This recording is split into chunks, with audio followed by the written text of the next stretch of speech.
दीदी कहाँ खो गई हो? ध्यान कहाँ है आपका? आप गैस के सामने खड़ी हो और दूध उफन कर नीचे गिरा है, लेकिन आपका ख्याल ही नहीं है। जब छोटी बहन अनीता ने मुझे कहा तो मेरी तंद्रा जो टूटी। मैंने जल्दी से गैस बंद की और गैस साफ करते करते ही कहा, कुछ नहीं, बस ऐसे ही। मैं जानती हूँ दीदी आप लतिका के बारे में सोच रही हैं ना। हाँ, सोच तो उसी के बारे में रही हूँ। बहुत सोचने पर भी दिमाग काम ही नहीं करता। लतिका गोरे रंग की सुंदर पढ़ी लिखी इंजीनियर लड़की, ईश्वर ने हर गुण से नवाजा उसे, और लतिका ने भी अपनी मेहनत से और लगन से अपने गुणों को निखारा है। 25 लाख का पैकेज है उसका। इतनी सगुण संपन्न लड़की को जब लड़के वाले ना कहते तो एक माँ के दिल को ठेस तो पहुंचेगी ना।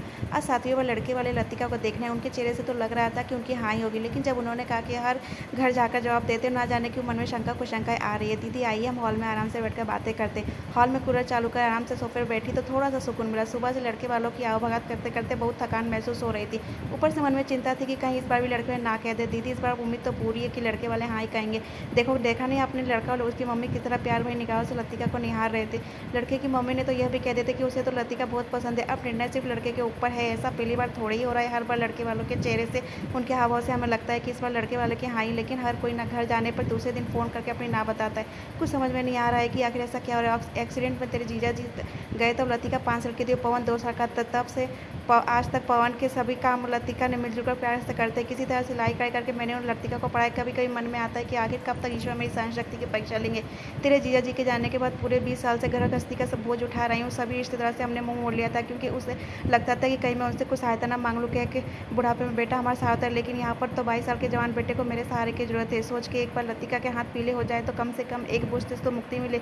लेकिन ना जाने मेरी किस्मत कैसी कि इतनी सगुण संपन्न लड़की भी लड़के वालों को पसंद नहीं आ रही। मेरी तो कुछ समझ में नहीं आ रहा है कि क्या आपने कभी लतिका से इस बारे में बात की कि ना लड़के वालों की तरफ से हो रही है, तो इसके मैं लतिका से क्या बात करूँ। दीदी शायद आपका इस बात का ख्याल ही नहीं गया कि जब भी लड़के वाले उसे देखने आते पहले वो खुश होते, उनके चेहरे से लगता है कि उनकी हाँ होगी, लेकिन जब लड़का और लड़की अकेले मिलते हैं उसके बाद लड़के के चेहरे पर थोड़ी सी उदासी दिखती है। क्या पता आपने ध्यान दिया, मेरा तो इस बात को ध्यान ही नहीं गया। तेरा कहने का मतलब क्या है? कहीं लतिका लड़के से ऐसी कोई बात तो नहीं कहती जो उन्हें नापसंद हो?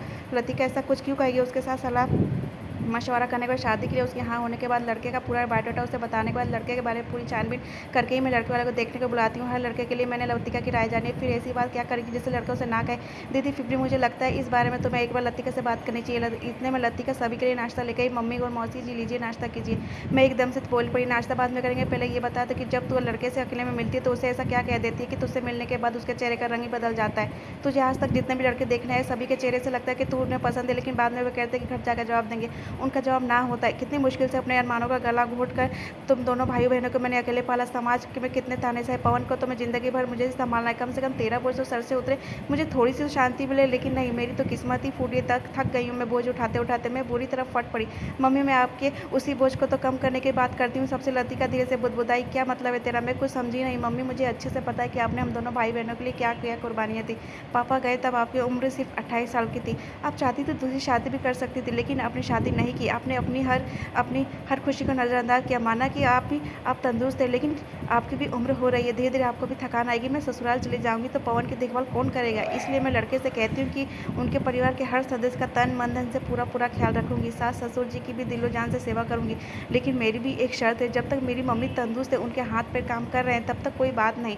लेकिन जब मेरी मम्मी की तबीयत अच्छी नहीं रहेगी तब मम्मी और पवन दोनों हमारे साथ रहेंगे।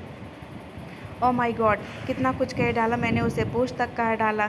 जो लड़की इतना दूर सोचती है वो अपनी मम्मी और भाई दोनों को बोझ उठाने को तैयार है। लाखों में कमा रही है, उस प्यारी सी बिटिया को मैंने बोझ कहा। मुझे अपने आप से ग्लानि होने लगी। लेकिन मेरी भी क्या गलती? बचपन से यही सुनती आई हूँ कि लड़कियाँ बोझ होती, अतः मेरे दिमाग में भी यही बात घर कर गई कि बेटियाँ बोझ होती है। इसलिए अनजाने में यही शब्द इतनी होनहार बेटी के लिए मुँह से निकल गया। लेकिन बेटी, कोई भी लड़का तेरी इस अनोखी शर्त को कैसे मानेगा? किसी का भी दिल इतना बड़ा नहीं होता कि वो पत्नी के साथ साथ उसके भाई और मम्मी की जिम्मेदारी उठाने को तैयार हो। तेरी ऐसी शर्त से तो तेरी शादी ही नहीं हो पाएगी। क्यों? कहीं तूने लड़कों से ऐसी का शर्त? मुझे कुछ नहीं होगा बेटे। तुझे पता है ना, मैं अपने खान पान का, अपनी सेहत का बहुत ख्याल रखती हूँ। व्यायाम आदि भी बराबर करती हूँ, क्योंकि मुझे पता है कि मैं तंदुरुस्त रहूँगी तो ही अपने बच्चों का ख्याल रख पाऊँगी। मैं सब मैनेज कर लूँगी। बेटे, तू अभी फ़ोन करके लड़के को बोल दे कि तू अपनी शर्त वापस ले रही है। इतना कहते कहते मैं अपने आंसुओं को रोक नहीं पाई और रोने लगी। अनीता और लतिका दोनों की आंखों में भी आंसू आ गए। मम्मी, कोई ना कोई तो होगा जो मेरी भावनाओं को समझ कर मेरी शर्त को मान कर शादी के लिए हाँ कहेगा। वैसे तो शादी करना ही जीवन का अंतिम उद्देश्य नहीं है। जैसे अभी तक कमा खा रहे हैं वैसे आगे भी जी लेंगे। बचपन से पाला है हमने, पवन को, उसको ऐसे कैसे छोड़ सकते हैं। मैं सोचती ही रह गई कि आखिर दुनिया बेटियों को बोझ क्यों कहती है। आज बेटियां भी इतनी सशक्त है कि वह हर तरह का बोझ उठा सकती हैं।